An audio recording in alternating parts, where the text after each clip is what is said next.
అందరికీ నమస్కారం. ఈరోజు వినాయక చవితి సందర్భంగా మనం వినాయకుడు సంబంధించిన ఒక అద్భుతమైన ప్రేరణాత్మక కథను వినబోతున్నాం. ఈ కథ మనకి భక్తి, జ్ఞానం, తల్లిదండ్రుల పట్ల గౌరవం ఎంత గొప్పదో నేర్పుతుంది. ఒకసారి నారద ముని కైలాసానికి వచ్చి శివపార్వతులకు ఒక దివ్యమైన ఫలాన్ని ఇచ్చాడు. అది జ్ఞాన ఫలం. ఆ ఫలం కార్తికేయ మరియు వినాయకుల్లో ఎవరికి ఇవ్వాలో నిర్ణయించలేక నారదుడు ఒక పరీక్ష పెట్టాడు. ఎవరు ఈ విశ్వం మొత్తాన్ని తొలిగా ప్రదక్షిణ చేసి వస్తారో ఆ ఫలం వారిది అని అన్నాడు. కార్తికేయుడు వెంటనే తన మయూరంపై ఎక్కి విశ్వాన్ని చుట్టేందుకు బయలుదేరాడు.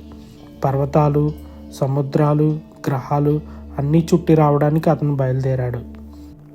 కానీ వినాయకుడు తన చిన్న ఎలుకపై అంత దూరం వెళ్ళలేనని తెలుసుకున్నాడు. ఆలోచించి ఆయన నిశ్శబ్దంగా తన తల్లిదండ్రులైన శివపార్వతుల చుట్టూ 3 సార్లు ప్రదక్షిణ చేశాడు. అందరూ ఆశ్చర్యపోయారు.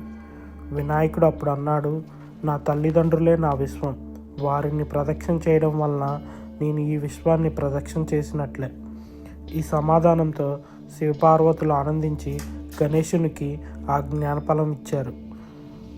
ఈ కథ మనకు చెప్తుంది, జ్ఞానం అంటే వేగం లేదా శక్తి కాదు, భక్తి మరియు బుద్ధి. తల్లిదండ్రుల పట్ల గౌరవం చూపించిన వారికి నిజమైన విజయం ఉంటుంది. గణపతి బప్ప మన జీవితాల్లో జ్ఞానం, వినయం, విజయాన్ని ప్రసాదిస్తాడు. గణేశుడు మీకు విజ్ఞానం, ఆరోగ్యం, ఆనందం ప్రసాదించాలని కోరుకుంటూ హ్యాపీ వినాయక చవితి. ఇలాంటి ఎన్నో మంచి కథల కోసం please subscribe to my channel.